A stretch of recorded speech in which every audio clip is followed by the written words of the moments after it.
ಹಿಂದಿನ ಭಾಗದಲ್ಲಿ ದೇವಕಿ ಮತ್ತೆ ರಂಗನಾಥ್ ಇಷ್ಟು ವರ್ಷ ತಮ್ಮ ಕಷ್ಟ ಸುಖಕ್ಕೆ ರಜತ್ ಮತ್ತೆ ರಾಧಿಕಾ ಆಗಿದ್ದಾರೆ, ಮುಂದೆ ಕೂಡ ಆಗ್ತಾರೆ ಅನ್ನೋ ಕಾರಣಕ್ಕೆ ತಮ್ಮ ಎಲ್ಲಾ ಆಸ್ತಿನ ರಜತ್ ಮತ್ತೆ ರಾಧಿಕಾನ ಹೆಸರಿಗೆ ಮಾಡ್ತಾರೆ. ಆದ್ರೆ ವರ್ಷಗಳು ಕಳೀತಾ ಇದ್ದ ಹಾಗೆ ದೇವಕಿ ಮತ್ತೆ ರಂಗನಾಥ್ಗೆ ವಯಸ್ಸಾಗಿ ಏನೂ ಕೆಲಸ ಮಾಡದೇ ಇರೋ ಸ್ಥಿತಿಗೆ ಬಂದಾಗ ರಜತ್ ಮತ್ತೆ ರಾಧಿಕಾ ಅವರಿಬ್ಬರನ್ನ ತಮ್ಮಿಂದ ದೂರ ಮಾಡ್ಕೊಳ್ಳೋದು ಹೇಗೆ ಅನ್ನೋದ್ರ ಬಗ್ಗೆ ಯೋಚನೆ ಮಾಡೋದಕ್ಕೆ ಶುರು ಮಾಡ್ತಾರೆ. ಈ ಸ್ಟೋರಿ ಮುಂದೆ ಏನಾಗುತ್ತೆ ಅಂತ ಇವತ್ತಿನ ಎಪಿಸೋಡ್ನಲ್ಲಿ ನೋಡೋಣ. ನೋಡೋದಕ್ಕಿಂತ ಮೊದಲು ಯಾರ್ಯಾರು ನಮ್ಮ ಯೂಟ್ಯೂಬ್ ಚಾನಲ್ನ ಸಬ್ಸ್ಕ್ರೈಬ್ ಮಾಡ್ಕೊಂಡಿರೋ ದಯವಿಟ್ಟು ಸಬ್ಸ್ಕ್ರೈಬ್ ಮಾಡ್ಕೊಳ್ಳಿ. ಹಾಗೆ ಈ ವಿಡಿಯೋಗೊಂದು ಲೈಕ್ ಮಾಡಿ. ಕೆಲವು ದಿನಗಳು ಕಳೆದು ವರ್ಷಗಳು ಕಳೆದಾದ್ಮೇಲೆ ಮೋಹಿತ್, ಇವತ್ತಿಗೆ ನಿಮ್ಮ ತಂದೆ ತಾಯಿ ಮದುವೆ ಆಗಿ 59 ವರ್ಷ ಆಯಿತು. ಹಾ ಸನ್ನಿಧಿ, ನಾನು ನಿನ್ನೆನೇ ಹೇಳಿದ್ನಲ್ಲ, ಅಪ್ಪ ಅಮ್ಮ ಮದುವೆ ಆಗಿ 59 ವರ್ಷ ಆಯಿತು. ಅವ್ರನ್ನಂತೂ ನೋಡೋದಕ್ಕಾಗಲ್ಲ. ಹೋಗ್ಬಿಟ್ಟು ಅನಾಥಾಶ್ರಮದಲ್ಲಿ ಅವ್ರಿಗೆಲ್ಲ ಅನ್ನದಾನ ಮಾಡೋಣ ಅಪ್ಪ ಅಮ್ಮನ ಹೆಸರಲ್ಲಿ ಅಂತ. ರೆಡಿ ಆದ್ಯಾ? ಹೊರಡಣ್ವಾ? ನೀವು ಹೇಳ್ತಿರೋದೇನೋ ಸರಿ, ಆದರೆ ನಾವು ಅತ್ತೆ ಮಾವನ್ ನೋಡದೆ ತುಂಬ ವರ್ಷಗಳೇ ಆಯ್ತಲ್ವಾ. ಅಲ್ಲಿಂದ ಬಂದಮೇಲೆ ನಾವು ಊರು ಬೇರೆ ಬದಲಾಯಿಸಿದ್ವಿ, ಹಾಗಾಗಿ ಅವರೆಲ್ಲೂ ಕಾಣಲೂ ಇಲ್ಲ. ಬೇರೆ ದಿನ ಆಗಿದ್ರೆ ಸಿಟಿಗೆ ಬಂದಾಗಾದರೂ ನೋಡ್ತಾ ಇದ್ವಿ, ಇವಾಗ ಅದು ಕೂಡ ಆಗಿಲ್ಲ. ಹಾಗಾಗಿ ನಾವು ನೀವು ಇಬ್ಬರು ಮತ್ತೆ ಮಕ್ಕಳು ಎಲ್ಲರೂ ಒಟ್ಟಿಗೆ ಹೋಗಿ ಅತ್ತೆ ಮಾವನ್ ನೋಡ್ಕೊಂಡು ಬರೋಣವಾ, ಮಾತಾಡ್ಸ್ಕೊಂಡು ಬರೋಣವಾ, ಹೇಗಿದ್ದಾರೋ ಏನೋ. ಬೇಡ ಸನ್ನಿಧಿ, ನಾನು ನೀನು ಮದುವೆ ಆಗಿ ಇಷ್ಟು ವರ್ಷ ಆದರೂ, ಮೊಮ್ಮಗು ಹುಟ್ಟಿ ಇಷ್ಟು ವರ್ಷ ಆದರೂ ಕೂಡ ಅಪ್ಪ ಅಮ್ಮಂಗೆ ನಮ್ಮಿಬ್ರ ಮೇಲಿರೋ ಕೋಪ ಕಡಿಮೆನೇ ಆಗಿಲ್ಲ. ನಾವು ಅವ್ರ ಎದುರಿಗೆ ಹೋದರೆ ಅವ್ರ ಮನಸ್ಸಿಗೂ ನೋವಾಗತ್ತೆ. ಪದೇ ಪದೇ ನಾವು ಅವ್ರ ಎದುರಿಗೆ ಹೋಗಿ ಅವ್ರ ಮನಸ್ಸಿಗೆ ನೋವು ಮಾಡೋದು ಯಾಕೆ ಹೇಳು? ಅವರಿಗೆ ಇಷ್ಟ ಇಲ್ದಿರೋ ಕೆಲಸನ ನಾವು ಮಾಡೋಕ್ಕೆ ಹೋಗೋದು ಬೇಡ. ಅದು ಅದು ಹಾಗಲ್ಲ ಮೋಹಿತ್, ಅತ್ತೆ ಮಾವ ಹೇಗಿದ್ದಾರೆ ಅಂತ ಒಂದ್ಸರಿನಾರು ನೋಡೋಣ ಅಂತ. ಅರೆ ಸನ್ನಿಧಿ, ನೀನೇನೆ ಅದ್ರ ಬಗ್ಗೆ ಎಲ್ಲ ಯೋಚನೆ ಮಾಡ್ತಿದ್ಯಲ್ಲ. ಅಪ್ಪ ಅಮ್ಮ ಯಾರ ಜೊತೆ ಇದ್ದಾರೆ ಹೇಳು? ಅಣ್ಣನ ಜೊತೆ ಇದ್ದಾರೆ. ಅಣ್ಣ ಅದಕ್ಕೆ ಅವರಿಬ್ರನ್ನ ತುಂಬ ಚೆನ್ನಾಗಿ ನೋಡ್ಕೋತಾ ಇರ್ತಾರೆ. ಅಪ್ಪ ಅಮ್ಮನೇ ಹೇಳಲಿಲ್ವಾ, ನಾವು ಯಾರ ಜೊತೆ ಇದ್ದರೆ ಖುಷಿಯಾಗಿರ್ತೀವೋ ಅವ್ರಿಗೇನೆ ಎಲ್ಲ ಆಸ್ತಿನೂ ಕೊಡ್ತೀವಿ ಅಂತ. ಬಹುಶಃ ನನ್ನ ಜೊತೆ ಇದ್ದಿದ್ದಿದ್ರು ನಾನು ಅಷ್ಟು ಚೆನ್ನಾಗಿ ನೋಡ್ಕೋತಾ ಇರಲಿಲ್ಲ ಕಣೆ ಅವ್ರನ್ನ. ಅಷ್ಟು ಚೆನ್ನಾಗಿ ಅಣ್ಣ ಅದಕ್ಕೆ ನೋಡ್ಕೋತಾರೆ. ನನಗೆ ಆ ಭರವಸೆ ಇದೆ. ನೋಡು, ನೀನು ಅದ್ರ ಬಗ್ಗೆ ಎಲ್ಲ ಯೋಚನೆ ಮಾಡಬೇಡ. ಇವಾಗ ಅನಾಥಾಶ್ರಮಕ್ಕೆ ಹೋಗೋಣ ಅಂತ ಹೇಳಿದ್ದೆ ತಾನೆ. ನಾನಲ್ಲಿ ಊಟಕ್ಕೆಲ್ಲ ರೆಡಿ ಮಾಡಿದ್ದೀನಿ, ಹೇಳಿದ್ದೀನಿ ಇಂತಿಷ್ಟು ಚೆನ್ನಾಗಿ ಊಟ ಅಂತ. ಅಲ್ಲೆಲ್ಲ ಹೋಗಿ ಅವ್ರನ್ನೆಲ್ಲ ಚೆನ್ನಾಗಿ ಮಾತಾಡಿಸ್ಕೊಂಡು ಊಟ ತಿಂಡಿ ಎಲ್ಲನೂ ಬಡಿಸಿ ಅಪ್ಪ ಅಮ್ಮಂಗೆ ಒಳ್ಳೇದಾಗಲಿ ಅಂತ ಬೇಡ್ಕೊಂಡು ಆರಾಮಾಗಿ ಸ್ವಲ್ಪ ಹೊತ್ತಿದ್ದು ಬರೋಣ ಬಾ. ಅವಾಗ ನಿನಗೂ ಸ್ವಲ್ಪ ಖುಷಿ ಆಗುತ್ತೆ. ಅಪ್ಪ ಅಮ್ಮನ ಜೊತೆ ಇದ್ದಷ್ಟೇ ಖುಷಿ ಆಗತ್ತೆ, ನೋಡ್ತಾ ಇರು. ಏನೋ ಮೋಹಿತ್, ನೀನು ಸಂತೋಷವಾಗಿದೆಯಲ್ಲ, ಅಲ್ಲಿ ಹೋದ್ರೆ ನೀನು ಸಂತೋಷವಾಗಿರ್ತೀಯ ತಾನೇ, ಅಷ್ಟು ಸಾಕು. ಸರಿ, ಹಾಗಾದ್ರೆ ನಾವು ಹೊರಡೋಣ, ಟೈಮ್ ಆಗ್ತಾ ಇದೆ.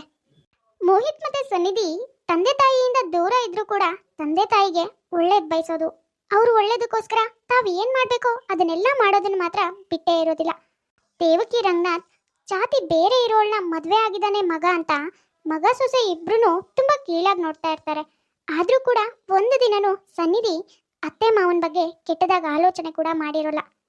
ಇವಾಗ 59ನೇ ವರ್ಷದ ಮದುವೆ ವಾರ್ಷಿಕೋತ್ಸವಕ್ಕೆ ಮೋಹಿತ್ ಮತ್ತೆ ಸನ್ನಿಧಿ ಅನಾಥಾಶ್ರಮಕ್ಕೆ ಹೋಗಿ ಅಲ್ಲಿರೋ ಅನಾಥರಿಗೆ ಊಟ ತಿಂಡಿ ಏನು ಬೇಕೋ ಅದನ್ನ ಕೊಡಬೇಕು, ಅವ್ರ ಜೊತೆ ಸ್ವಲ್ಪ ಹೊತ್ತಿದ್ದು ಆರಾಮಾಗಿ ಟೈಮ್ ಸ್ಪೆಂಡ್ ಮಾಡಬೇಕು ಅಂತ ಹೋಗ್ತಾರೆ.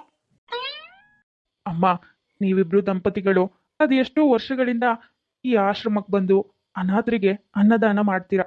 ನೀವು ಏನು ಬೇಡ್ಕೊಂಡಿದ್ರೋ ಅದು ನಿಜವಾಗ್ಲೂ ಈಡೇರುತ್ತಮ್ಮ. ಯಾಕೆ ಅಂದರೆ ಒಂದು ಹೊತ್ತು ಊಟಕ್ಕಿಲ್ದೇನೆ ಎಲ್ಲೆಲ್ಲೋ ಅಲಿತಾ ಇದ್ದವ್ರನ್ನ ಈ ಅನಾಥಾಶ್ರಮಕ್ಕೆ ಬಂದು ಸೇರ್ಕೊಳ್ಳೋ ಹಾಗೆ ಮಾಡಿದ್ರು. ಈಗ ನಿಮ್ಮಿಂದ ಅವ್ರ ಹೊಟ್ಟೆ ತುಂಬ್ತಾ ಇದೆ. ಅದಕ್ಕೆ ನೀವೇನು ಕೋರ್ಕೋತಿರೋ ಆ ದೇವರು ತಪ್ಪದೇನೆ ಈಡೇರಿಸ್ತಾನಮ್ಮ. ತಾತ, ನಿಮ್ಮ ಹಾರೈಕೆಯಿಂದ ನಾವು ಏನು ಬೇಡ್ಕೊಂಡಿದ್ವೋ ಅದು ಈಡೇರಿದ್ರೆ ಸಾಕು. ನಮ್ಮ ತಂದೆ ತಾಯಿಗೋಸ್ಕರನೇ ಇಷ್ಟೆಲ್ಲ ಮಾಡ್ತಾ ಇರೋದು. ಅವರಿಬ್ರು ಜೀವನ ಪೂರ್ತಿ ಸುಖವಾಗಿದ್ರೆ ನಮ್ಗಷ್ಟೇ ಸಾಕು. ನೀವು ಹೊಟ್ಟೆ ತುಂಬ ಊಟ ಮಾಡಿ, ಬೇಕಾದರೆ ಬಂದು ಹಾಕ್ಸ್ಕೊಂಡು ಹೋಗಿ, ಆಯಿತಾ? ಸನ್ನಿಧಿ, ಅವ್ರ ಕೈ ಕೊಡು. ಅಯ್ಯಯ್ಯೋ ಬೇಡಪ್ಪ, ನಾನು ಅವಾಗಲೇ ತಿಂದಿದ್ದೀನಿ. ನಾನು ನಿಮ್ಮ ಹತ್ರ ಮಾತಾಡೋಣ ಅಂತ ಬಂದೆ. ನಿಮ್ಮಿಬ್ರನ್ನ ನೋಡಿದ್ರೆ ನನ್ನ ಮಕ್ಕಳೇ ನೆನಪಾಗ್ತಾರೆ. ನನ್ನ ಮಗ ಸೊಸೆನೂ ಅಷ್ಟೇ ನನ್ನನ್ನು ಸಾಕೋದಕ್ಕಾಗ್ದೇ ಈ ಅನಾಥಾಶ್ರಮ ಕರ್ಕೊಂಡು ಬಂದು ಬಿಟ್ಟಿದ್ದಾರೆ. ಆದರೆ ನೀವಿಬ್ರು ಎಲ್ಲೋ ಇರೋ ತಂದೆ ತಾಯಿ ಸುಖವಾಗಿರ್ಲಿ ಅಂತ ವರ್ಷ ಬಂದು ಅನ್ನದಾನ ಮಾಡ್ತಾ ಇದ್ದೀರ. ಅದಕ್ಕೆ ನಿಮ್ಮನ್ನು ನೋಡಿ ಮಾತಾಡ್ಸ್ಕೊಂಡು ಹಾರೈಸೋಗೋಣ ಅಂತ ಬಂದೆ. ರೀ, ಅಲ್ಲಿ ಯಾರೋ ಅನ್ನದಾನ ಮಾಡ್ತಾ ಇದ್ದಾರಂತೆ, ನಾನು ಹೋಗಿ ತಗೊಂಡ್ ಬರ್ತೀನಿ, ನೀವು ಇಲ್ಲೇ ಇರಿ, ಆಯ್ತಾ? ದೇವಕಿ, ನೀನೊಬ್ಳೆ ಹೇಗೆ ಹೋಗ್ತೀಯಾ? ಇರು, ನಾನು ಬರ್ತೀನಿ, ನಿಧಾನವಾಗಿ ಒಟ್ಟಿಗೆ ಹೋಗೋಣ. ಸನ್ನಿಧಿ, ಆ ದೇವ್ರ ದಯೆಯಿಂದ ಅಪ್ಪ ಅಮ್ಮ ಇಬ್ಬರು ಸುಖವಾಗಿ ಸಂತೋಷವಾಗಿ ಅಣ್ಣನ ಜೊತೆ ಇದ್ದರೆ ಸಾಕು. ನಾನಂತೂ ಅದನ್ನೇ ಬೇಡ್ಕೋತಾ ಇರೋದು ಕಣೆ. ಮೋಹಿತ್, ಯಾಕೆ ಚಿಂತೆ ಮಾಡ್ತೀಯಾ? ನೀನು ಒಳ್ಳೆ ಮನಸ್ಸಿಂದ ಬೇಡ್ಕೊಂಡ್ರೆ ಆ ದೇವ್ರು ಕೂಡ ಬೇಡ ಅನ್ನೋದಕ್ಕೆ ಮನಸ್ಸೇ ಮಾಡಲ್ಲ ಗೊತ್ತಾ. ದೇವ್ರು ಕೂಡ ಹೊರ ಕೊಟ್ಟೇ ಕೊಡ್ತಾನೆ. ಸರಿ, ಬಂದಿರೋ ಕೆಲಸ ಎಲ್ಲ ಆಯ್ತಲ್ವಾ? ಅಲ್ಲಿ ಯಾರೋ ಇಬ್ರು ಬರ್ತಿದ್ದಾರೆ, ಅವರಿಗೆ ಈ ಬೌಲ್ನ ಕೊಟ್ಟು ನಾವಿನ್ನು ಹೊರಟ್ಬಿಡೋಣ. ಅಪ್ಪ ಅಮ್ಮ, ನೀವಿಬ್ರು ಈ ಅನಾಥಾಶ್ರಮದಲ್ಲಿ? ಅಲ್ಲ, ನೀವಿಬ್ರು ಏನು ಮಾಡ್ತಿದ್ದೀರಾ? ಅಯ್ಯೋ, ಯಾಕೆ ಮಾವ ಏನು ಮಾತಾಡ್ತಿಲ್ಲ? ಅತ್ತೆ, ನೀವಾದ್ರೂ ಹೇಳಿ, ಇಲ್ಲಿ ನೀವೇನ್ ಮಾಡ್ತಿದ್ದೀರಾ? ಅದು ಬೇರೆ ಇಷ್ಟೊಂದು ಸ್ವರ್ಗ ಹೋಗಿದ್ದೀರಾ? ಏನಾಯ್ತು? ಯಾಕೆ ಹೀಗಿದ್ದೀರಾ? ಮಾತಾಡಿ. ಏನಮ್ಮ ಹೇಳಿ, ಏನು ಅಂತ ಹೇಳಿ. ನೀವಿಬ್ರು ಮೆಚ್ಚಿ ಮದುವೆ ಆದ್ರಿ ಅನ್ನೋ ಕಾರಣಕ್ಕೆ ನಿಮ್ಮಿಬ್ರನ್ನ ಮಗ ಸೊಸೆ ಅಂತಾನು ನಾವು ಒಪ್ಕೊಳ್ದೇನೆ ಎಷ್ಟು ಕೀಳಾಗಿ ನೋಡ್ಬಿಟ್ವಿ. ಕೊನೆಗೆ ನಾನು ಆಸ್ತಿ ಕೂಡ ಎಲ್ಲಾನು ಹಿರಿ ಮಗ ಸೊಸೆಗೆ ಬರ್ದ್ಬಿಟ್ವಿ. ಅವನೇ ನೋಡ್ಕೋತಾನೆ ನಮ್ಮನ್ ಚೆನ್ನಾಗಿ ಅಂತ. ಆದ್ರೆ ನಾವು ಮಾಡಿರೋ ತಪ್ಪಿಗೆ ಸರಿಯಾಗಿ ಶಿಕ್ಷೆ ಆಗ್ಬಿಡ್ತು ನೋಡು. ಅಯ್ಯೋ, ಇದೇನ್ರಿ ಹೀಗೆ ಹೇಳ್ತಿದ್ರಾ? ಅತ್ತೆ ಮಾವನ್ ನಮ್ ಜೊತೆ ಕರ್ಕೊಂಡೋದ್ರೆ ಅಲ್ಲಿ ಮನೆ ಕೆಲ್ಸಕ್ಕೆ ಯಾರಿದ್ದಾರೆ ಹೇಳಿ? ಇವರೇ ಆಗ್ತಾರೆ. ಮನೆ ಎಲ್ಲಾ ಕೆಲ್ಸನೂ ಮಾಡ್ಕೊಂಡು ಮನೇಲಿ ಯಾವ್ದೋ ಒಂದ್ ಮೂಲೆಯಲ್ಲಿ ಬಿದ್ದಿರ್ತಾರೆ. ನಾವು ನಮ್ಮ ಪಾಡಿಗೆ ಆರಾಮಾಗಿರ್ಬೋದು. ಇಲ್ಲೇ ಇದ್ರೆ ಅಲ್ಲಿ ಯಾರು ಕೆಲಸ ಮಾಡ್ತಾರೆ ಹೇಳಿ? ನಾವೇ ಮಾಡ್ಕೋಬೇಕಲ್ವಾ? ಅಯ್ಯೋ ರಾಧಿಕಾ, ನಿನ್ಗೇನು ಬುದ್ಧಿ ಇಲ್ವೇನೆ? ಅಲ್ಲ ಕಣೆ, ಇಲ್ಲಿ ಕಸ ಮುಸ್ರೆ ದನ ನಾಯಿ ಬೆಕ್ಕು ಅಂತ ಗದ್ದೆ ತೋಟ ಓಡಾಡ್ಕೊಂಡಿದ್ದವ್ರಿಗೆ ಫಾರಿನ್ನಲ್ಲಿ ಅಲ್ಲಿರೋದಕ್ಕೆ ಬರತ್ತಾ? ಆಮೇಲೆ ಅವ್ರು ನಿನ್ನ ಕೆಲಸ ಮಾಡ್ಕೊಡೋದಿರ್ಲಿ, ನೀನೇ ಅವ್ರ ಕೆಲಸ ಮಾಡಬೇಕಾಗತ್ತೆ ಕಣೆ. ಅದ್ರ ಬದಲು ಈ ಹಳ್ಳಿಲೇ ಬಿದ್ದಿರ್ಲಿ ಬಿಡು, ನಾವು ಆರಾಮಾಗಿ ಅಲ್ಲಿರೋಣ. ನೀವ್ ಹೇಳೋದೇನೋ ನಿಜ ಕಣ್ರಿ. ಅಲ್ಲಿ ಕರ್ಕೊಂಡೋದ್ರೆ ಅವ್ರಿಗೆ ಏನು ಮಾಡೋದಕ್ ಬರಲ್ಲ, ಓಕೆ. ಹಾಗಂತ ಇಲ್ಲೇ ಹೇಗ್ ಬಿಟ್ಟು ಹೋಗಕ್ಕಾಗುತ್ತೆ? ಈ ಮನೆನ ಬೇರೆಯವ್ರಿಗೆ ಸೇಲ್ ಮಾಡ್ಬೇಕು ಅಂತ ಅನ್ಕೊಂಡಿದ್ರ? ಅವ್ರಿಗೆ ಸೇಲ್ ಮಾಡಿದ್ಮೇಲೆ ನಿಮ್ಮ ಅಪ್ಪ ಅಮ್ಮನ ಇಲ್ಲಿರೋದಕ್ ಬಿಡ್ತಾರಾ? ಮತ್ತೆ ಅವ್ರಿಗೆ ಹೊಸದಾಗಿ ಏನಾದ್ರೂ ಮನೆ ಮಾಡ್ಕೊಡ್ಬೇಕು. ಅದು ಅಲ್ದೇನೆ ನಾವು ಫಾರಿನ್ನಲ್ಲಿಂದಾನೆ ಅಲ್ಲೇ ಇದ್ಕೊಂಡು ಇವರಿಗೆ ತಿಂಗಳ ತಿಂಗಳ ದುಡ್ಡು ಬೇರೆ ಕಳಿಸ್ಬೇಕು. ಸುಮ್ಮನೆ ನಮಗೂ ಖರ್ಚಲ್ವಾ? ಅಯ್ಯೋ ರಾಧಿಕಾ, ಅದಕ್ಕೆ ಯಾಕೆ ಚಿಂತೆ ಮಾಡ್ತಿದ್ಯಾ? ನಾನಿದ್ದೀನಲ್ವಾ, ನೀನು ಅದ್ರ ಬಗ್ಗೆ ಎಲ್ಲ ಚಿಂತೆ ಮಾಡಬೇಡ. ಅವ್ರನ್ನ ಇಲ್ಲೇ ಬಿಟ್ಟೋದ್ರೆ ಬೇರೆ ಮನೆ ಮಾಡಬೇಕು, ಬಾಡಿಗೆ ಕಟ್ಟಬೇಕು, ತಿಂಗಳ ತಿಂಗಳ ರೇಷನ್ಗೆ ಅದಕ್ಕೆ ಇದಕ್ಕೆ ಅಂತ ನಾವು ದುಡ್ಡು ಕಳಿಸ್ಬೇಕು. ಅದು ಅಲ್ಲದೆ ಮತ್ತೆ ಫೋನ್ ಮಾಡಿ ವಿಚಾರಿಸ್ಕೋಬೇಕು ಹೇಗಿದ್ದೀರಾ ಏನು ಅಂತ. ಅದ್ರ ಜೊತೆಗೆ ತಿಂಗಳಿಗೆ ಒಂದ್ಸರಿನೋ ವರ್ಷಕ್ಕೊಂದ್ಸರಿನೋ ಬಂದು ನೋಡ್ಕೊಂಡು ಬೇರೆ ಹೋಗಬೇಕು. ಇದೆಲ್ಲ ರಿಸ್ಕೇ ಬೇಡ. ಅದಕ್ಕೆ ನಾನು ಅನಾಥಾಶ್ರಮಕ್ಕೆ ಸೇರ್ಸೋಣ ಅನ್ಕೊಂಡಿದ್ದೀನಿ. ಅವರು ಅಲ್ಲಿದ್ರೆ ನಮಗೆ ತೊಂದರೆನೂ ಇರೋದಿಲ್ಲ, ನಾವು ಆರಾಮಾಗಿ ನೆಮ್ಮದಿಯಾಗೂ ಇರ್ಬೋದು. ದುಡ್ಡು ಕಳಿಸೋ ನೆಸೆಸಿಟಿ ಕೂಡ ಇರೋದಿಲ್ಲ. ಓ, ನನ್ಗಿಂತ ತುಂಬಾನೇ ಯೋಚನೆ ಮಾಡಿದಿರ ಕಣ್ರಿ. ಹಾಗಾದ್ರೆ ಒಳ್ಳೇದಾಯ್ತು. ಅವ್ರನ್ನ ಇವತ್ತೇ ಅನಾಥಾಶ್ರಮಕ್ಕೆ ಕಳಿಸ್ಬೇಡಿ. ನಾವು ಮಿಕ್ಕಿದೆಲ್ಲ ನೋಡ್ಕೊಂಡು ಫಾರಿನ್ ಕಡೆ ಹೊರಟ್ಬಿಡೋಣ. ಹಾ, ಮತ್ತೆ ನೀವು ಅವ್ರೇನಾದ್ರೂ ಸ್ವಲ್ಪ ನೈಸಾಗಿ ಮಾತಾಡಿದ್ರು ಅಂತ ಕರ್ಗೆ ಹೋಗ್ಬಿಡ್ಬೇಡಿ. ನೀವ್ ಹೇಳೋದು ಹೇಳಿ, ಈ ಆಸ್ತಿ ಮನೆ ಎಲ್ಲ ನಂದು, ನನ್ನ ಹೆಸರೆಲ್ಲ ಇರೋದು, ನನ್ಗಿಷ್ಟ ಬಂದಿದ್ದನ್ನ ಮಾಡ್ಕೋತೀನಿ, ನೀವು ಅನಾಥಾಶ್ರಮದಲ್ಲಿ ಆರಾಮಾಗಿರಿ ಅಂತ. ಹಾ ಕಣೆ, ನಾನು ಅದ್ರ ಬಗ್ಗೆ ಎಲ್ಲ ಯೋಚನೆ ಮಾಡ್ಕೊಂಡೇ ಬಂದಿದ್ದೀನಿ. ಇವತ್ತೇ ಅವ್ರ ಹತ್ರ ಮಾತಾಡಿ ಅನಾಥಾಶ್ರಮಕ್ಕೆ ಕಳಿಸೋ ವ್ಯವಸ್ಥೆನೂ ಮಾಡಬೇಕು. ನಾವು ಇನ್ನೊಂದು 2 ದಿನದಲ್ಲಿ ಫಾರಿನ್ ಹೊರಟುಬಿಡ್ಬೇಕು. ಮಗ ಸೊಸೆ ಬಾಯಲ್ಲಿ ಅಷ್ಟೆಲ್ಲ ಕೇಳಿಸ್ಕೊಂಡ್ಮೇಲೆ ಅಲ್ಲಿ 1 ನಿಮಿಷ ಇರೋದಕ್ಕೂ ಮನ್ಸಾಗಿಲ್ಲ ಕಣೋ. ಇದೇನ್ರಿ ಇದು? ಮಗ ಸೊಸೆ ನಮ್ಮನ್ ಚೆನ್ನಾಗಿ ನೋಡ್ಕೋತಾರೆ ಅಂತ ನಾವ್ ಅಂದ್ಕೊಂಡಿದ್ರೆ ಇವರು ಆಸ್ತಿ ಕೈ ಸೇರಿದ ಕೂಡ್ಲೇನೆ ಆಸ್ತಿನೆಲ್ಲ ತಮ್ಮ ಹೆಸರಿಗೆ ಮಾಡ್ಕೊಂಡು ಯಾರಿಗೋ ಮಾರಿ ನಮ್ಮನ್ನ ಅನಾಥಾಶ್ರಮಕ್ಕೆ ತಳ್ಳಿ ಅವರು ವಿದೇಶಕ್ಕೆ ಹೋಗೋ ಪ್ಲಾನ್ ಮಾಡಿದ್ದಾರೆ ಕಣ್ರಿ. ನಾನೇ ನನ್ನ ಕಿವಿಯಾರೆ ಕೇಳಿಸ್ಕೊಂಡು ಬಂದೆ. ಅದನ್ನೆಲ್ಲ ಕೇಳಿಸ್ಕೊಂಡ್ಮೇಲೆ ನನ್ಗಂತೂ ತಡ್ಕೊಳಕ್ಕೆ ಆಗ್ತಿಲ್ಲ ಕಣ್ರಿ. ಅಷ್ಟು ಬೇಜಾರಾಗ್ತಿದೆ. ಸನ್ನಿಧಿ ಬೇರೆ ಜಾತಿಯವಳು ಅಂತ ನಾವು ಅಷ್ಟೆಲ್ಲ ಕೀಳಾಗಿ ನೋಡಿ ಅವಳ ಜೊತೆ 1 ದಿನನೂ ನಗ್ನಗ್ತಾ ಮಾತಾಡಿದ್ದೇ ಇಲ್ಲ. ಅಷ್ಟೆಲ್ಲ ನೋವು ಮಾಡಿದ್ರು ಕೂಡ ಅವಳು 1 ದಿನನೂ ನಮಗೆ ಎದುರು ಮಾತಾಡೂ ಇಲ್ಲ, ನಮ್ಮ ಮನ್ಸಿಗೆ ನೋವು ಮಾಡಿಲ್ಲ. ಆದ್ರೆ ರಾಧಿಕಾ ಮೊದಲಿಂದಾನೂ ಚೆನ್ನಾಗಿದ್ದು ಇವಾಗ ನೋಡ್ರಿ ಹೇಗ್ ಮಾಡ್ತಿದ್ದಾಳೆ ಅಂತ. ದೇವಕಿ, ಮಗ ಸೊಸೆನೇ ಬಂದು ಈ ಮನೆ ಬಿಟ್ಟು ಹೋಗಿ ಯಾವುದಾದ್ರೂ ಅನಾಥಾಶ್ರಮಕ್ಕೆ ಕರ್ಕೊಂಡೋಗಿ ಸೇರಿಸ್ತೀನಿ ಅಂತ ಹೇಳಿದ್ರೆ ಅದನ್ನು ಕೇಳಿಸ್ಕೊಳ್ಳೋ ಶಕ್ತಿ ನನಗಿಲ್ಲ ಕಣೆ. ಹೇಗೂ ಆಸ್ತಿ ಮನೆ ಎಲ್ಲನೂ ಅವ್ರ ಹೆಸರಿಗಾಗಿದೆಯಲ್ವಾ, ನಮ್ಗೆ ಅದ್ರ ಮೇಲೆ ಯಾವ ಹಕ್ಕು ಇಲ್ಲ.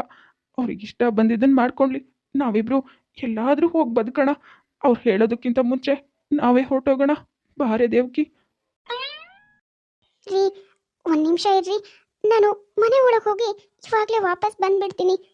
ರೀ, ನಿಮ್ಮ ತಂದೆ ತಾಯಿನ ನಾವೇ ಮನೆಯಿಂದ ಹೊರಗೆ ಹಾಕ್ಬೇಕು ಅನ್ಕೊಂಡಿದ್ವಿ, ಆದರೆ ಅಷ್ಟೆಲ್ಲ ಕಷ್ಟ ಪಡೋದೇ ಬೇಡ. ಅವರೇ ಈ ಮನೆ ಬಿಟ್ಟು ಹೋಗಿದ್ದಾರೆ, ಪತ್ರ ಬೇರೆ ಬರ್ದಿಟ್ಟಿದ್ದಾರೆ, ಬೇಕಾದ್ರೆ ನೋಡಿ. ಓ ಹೌದಾ, ಹಾಗಾದ್ರೆ ಒಳ್ಳೇದಾಯ್ತು ಬಿಡು ರಾಧಿಕಾ. ನಾವೇನಾದ್ರೂ ಮನೆಯಿಂದ ಹೊರಗೆ ಹಾಕಿದಿದ್ರೆ ಊರು ಮನೆಯವರೆಲ್ಲ ಅಪ್ಪ ಅಮ್ಮನ್ನೇ ಹೊರಗೆ ಹಾಕಿದಾನೆ ಅಂತ ಹೇಳ್ತಾ ಇದ್ರು. ಆದ್ರೆ ಇವಾಗ ಅವರೇ ಮನೆ ಬಿಟ್ಟು ಹೋಗಿದ್ದಾರೆ. ಎಲ್ಲಾದ್ರೂ ಹೋಗ್ಲಿ, ನಾವು ಆರಾಮಾಗಿ ಫಾರಿನ್ ಹೋಗೋಣ. ಯಾರಾದ್ರೂ ಕೇಳಿದ್ರೆ ಹೀಗೆ ಬರ್ದಿಟ್ಟು ಬೇರೆ ಹೋಗಿದ್ದಾರೆ, ನಾವು ಅದಕ್ಕೆ ಹುಡ್ಕೋ ಪ್ರಯತ್ನ ಮಾಡಿಲ್ಲ, ಆದಷ್ಟು ಟ್ರೈ ಮಾಡಿದ್ವಿ, ಎಲ್ಲೂ ಸಿಕ್ಕಿಲ್ಲ ಅಂತ ಹೇಳಿದ್ರೆ ಆಯ್ತು. ನಾವು ತಲೆ ಕೆಡ್ಸ್ಕೊಳ್ಳೋದೇ ಬೇಡ, ನಮ್ಮ ಬಗ್ಗೆ ಯಾರು ತಪ್ಪು ತಿಳ್ಕೊಳ್ಳಲ್ಲ ಆಮೇಲೆ. ಎತ್ತು ಮಗನೇ, ತಂದೆ ತಾಯಿನ ಮನೆಯಿಂದ ಆಚೆ ಹಾಕಬೇಕು, ತಾನು ಆರಾಮಾಗಿರ್ಬೇಕು ಅಂತ ಯೋಚನೆ ಮಾಡ್ತಿರುವಾಗ ಇನ್ನು ನಾವೇನಮ್ಮ ಮಾಡೋದು? ಅವ್ರ ಜೊತೆ ಇನ್ನೂ ಇದ್ರೆ ನಮಗೂ ಮರ್ಯಾದೆ ಇರಲ್ಲ, ಅವ್ರಿಗೂ ಕೂಡ ನಮ್ಮಿಂದ ನೆಮ್ಮದಿ ಇರಲ್ಲ ಅನ್ನಿಸ್ತು. ಹಾಗಾಗಿ ನಾವು ಈ ಅನಾಥಾಶ್ರಮಕ್ಕೆ ಬಂದು ಸೇರ್ಕೊಂಡ್ವಿ. ದಯವಿಟ್ಟು ಕ್ಷಮಿಸಮ್ಮ, ನಿಮ್ಮಿಬ್ರಿಗೆ ತುಂಬಾನೇ ನೋವು ಮಾಡಿದೀವಿ. ನಿಮ್ಮಿಬ್ರು ಮನ್ಸಿಗೆ ನೋವು ಮಾಡಿದ್ದಕ್ಕೆ ದೇವರು ನಮಗೆ ಸರಿಯಾಗಿ ಶಿಕ್ಷೆ ಕೊಟ್ಟ. ಯಾಕತ್ತೆ ಹೀಗೆ ಮಾಡಿದ್ರಿ? ಇಷ್ಟೆಲ್ಲ ಆಗಿದೆ ಅಂತ ಒಂದೇ ಒಂದು ಫೋನ್ ಮಾಡಿದಿದ್ರೆ ನಾವೇ ನಿಮ್ಮನ್ನ ಕರ್ಕೊಂಡು ಬಂದು ನೋಡ್ಕೋತಾ ಇದ್ವಿ ತಾನೆ. ನೀವು ನಮಗೂ ಒಂದು ಮಾತು ಹೇಳ್ದೇನೆ ಅನಾಥಾಶ್ರಮದಲ್ಲಿ ಯಾರು ಇಲ್ದಿರೋ ಹಾಗೆ ಬದುಕ್ತಿದ್ದೀರಲ್ಲ, ಯಾಕೆ ಹೀಗೆ ಮಾಡಿದ್ರಿ? ನಿಮಗೆ ನಾವು ಇಲ್ವಾ? ನಿಮ್ಮ ಪಾಲಿಗೆ ನಾವು ಸತ್ತೋಗಿದ್ವಿ ಅನ್ಕೊಂಡಿದ್ರಾ ಹೇಗೆ? ಹೇಗಮ್ಮ ಹೇಳೋದು? ಯಾವ ಬಾಯಿಂದ ನನಗೆ ಹೀಗಾಗಿದೆ, ನನ್ನ ಮುಂದೆ ನೋಡ್ಕೊಳ್ಳಿ ಅಂತ ನಿಮ್ಮ ಹತ್ರ ಕೇಳ್ಕೊಂಡ್ಲಿ ಹೇಳು? ನೀನು ಆ ಮನೆಗೆ ಬಂದ ತಾರೀಕಿನಿಂದನೂ ಒಂದೇ ಒಂದು ದಿನನೂ ನಾವಿಬ್ರು ನಿನ್ ಜೊತೆ ನಗ್ತಾ ನಗ್ತಾ ಮಾತಾಡಿಲ್ಲ. ನಿನ್ ಮನ್ಸಿಗೆ ತುಂಬಾನೇ ನೋವು ಮಾಡಿದೀವಿ. ಆದ್ರೆ ಈಗ ನಮ್ಗೇನೋ ನೋವಾಗಿದೆ ಅಂತ ನಾವು ನಿಮ್ಮ ಹತ್ರ ಹೇಳ್ಕೊಂಡ್ರೆ ಅದು ಚೆನ್ನಾಗಿರತ್ತಾ ಹೇಳು? ಏನಮ್ಮ, ಯಾಕೆ ಹೀಗೆಲ್ಲ ಮಾತಾಡ್ತಿದ್ಯಾ? ನಿನಗೆ ನಾವು ಬೇಡದೇ ಇರ್ಬೋದು, ಆದರೆ ನಾವು ಯಾವತ್ತೂ ನೀವು ಬೇಡ ಅನ್ಕೊಂಡೇ ಇರಲಿಲ್ಲ. ಸನ್ನಿಧಿ ಇಷ್ಟು ದಿನ ಆದರೂ ಅತ್ತೆ ಮಾವನ ಹತ್ರ ಹೋಗೋಣ, ಕ್ಷಮೆ ಕೇಳೋಣ, ಅವ್ರನ್ನ ನಮ್ಮನೆ ಕರ್ಕೊಂಡು ಬರೋಣ, ಇಲ್ಲ ನಾವೇ ಅವ್ರ ಜೊತೆ ಇರೋಣ ಅಂತ ಯಾವಾಗಲೂ ಹೇಳ್ತಾ ಇದ್ಲು. ಇವತ್ತು ಕೂಡ ಅದನ್ನೇ ಹೇಳಿದ್ಲು. ಆದರೆ ನಿಮ್ಮ ಮನ್ಸಿಗೆ ನೋವಾಗಬಾರ್ದು ಅನ್ನೋ ಒಂದೇ ಕಾರಣಕ್ಕೆ ನಾವು ಅಲ್ಲಿವರೆಗೂ ಬಂದಿರಲಿಲ್ಲ ಅಷ್ಟೇ. ಇವಾಗ ಇಷ್ಟೆಲ್ಲ ಆಗಿದೆ ಅಂತ ಗೊತ್ತಾದ್ಮೇಲೆ ನಾವು ನಿಮ್ಮನ್ನ ಬೀದಿಗೆ ಬಿಟ್ಬಿಡ್ತೀವ ಹೇಳು? ನೋಡು, ಏನೋ ಆಗಿದೆಲ್ಲ ಆಯಿತು. ಅಣ್ಣ ಅವನ ಜೀವನ ನೋಡಿಕೊಂಡು ಹೋದ ಫಾರಿನ್ನಿಗೆ. ಹಾಗಂತ ನಾನಿದ್ದು ನಿಮ್ಮಿಬ್ರನ್ನ ಬೀದಿಗೆ ಬಿಡೋದಿಲ್ಲ. ಇನ್ಮೇಲಿಂದ ನಮ್ಮ ಜೊತೆನೆ ನೀವು ಸುಖವಾಗಿರೋರಂತೆ. ಕಷ್ಟ ಆದರೂ ಪರವಾಗಿಲ್ಲ, ನಿಮ್ಮಿಬ್ರನ್ನ ನಾನು ಸುಖವಾಗಿ ನೋಡ್ಕೋತೀನಿ. ದೇವಕಿ ಮತ್ತೆ ರಂಗನಾಥ್ ಯಾರನ್ನ ತಮ್ಮ ಮಗ ಅಲ್ಲ ತಮ್ಮಿಷ್ಟಕ್ಕೆ ವಿರೋಧವಾಗಿದ್ದಾನೆ ಅಂತ ಕೀಳಾಗಿ ನೋಡ್ತಾ ಇದ್ರು, ಅವನೇ ಕೊನೆ ಗಳಿಗೆಲಿ ಅವರಿಗೆ ಆಸರೆಯಾಗಿ ನಿಲ್ತಾನೆ. ಜ್ಯೋತಿ ಅನ್ನೋರು ಕಮೆಂಟ್ ಮಾಡಿದ್ರು, ನಿನ್ನೆ ಅವ್ರ ತಂಗಿ ಬರ್ಡೇ ವಿಶ್ ಮಾಡಿ ಅಂತ.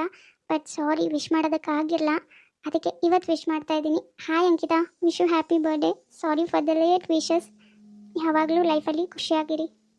ನೋಡಿದ್ರಲ್ಲ ವೀಕ್ಷಕರೇ, ಇವತ್ತಿನ ಈ ಎಪಿಸೋಡ್ ನಿಮ್ಗೆ ಇಷ್ಟ ಆಗಿದ್ರೆ ಪ್ಲೀಸ್ ನಮ್ಮ ಯೂಟ್ಯೂಬ್ ಚಾನಲ್ನ ಸಬ್ಸ್ಕ್ರೈಬ್ ಮಾಡ್ಕೊಳ್ಳಿ, ಲೈಕ್ ಮಾಡಿ, ಶೇರ್ ಮಾಡಿ, ಹಾಗೆ ಕಮೆಂಟ್ ಮಾಡಿ. ತುಂಬ ಜನ ಹಾಗೆ ವಿಡಿಯೋಸ್ ನೋಡ್ತಾ ಇದ್ದಾರೆ. ಯಾರ್ಯಾರು ಹಾಗೆ ವಿಡಿಯೋಸ್ ನೋಡ್ತಾ ಇದ್ರು ದಯವಿಟ್ಟು ಸಬ್ಸ್ಕ್ರೈಬ್ ಮಾಡ್ಕೊಳ್ಳಿ. ಹಾಗೆ ಪಕ್ಕದಲ್ಲೇ ಇರೋ ಬೆಲ್ ಐಕಾನ್ನ ಕ್ಲಿಕ್ ಮಾಡಿ ಆಲ್ ಅನ್ನೋದನ್ನ ಸೆಲೆಕ್ಟ್ ಮಾಡಿ.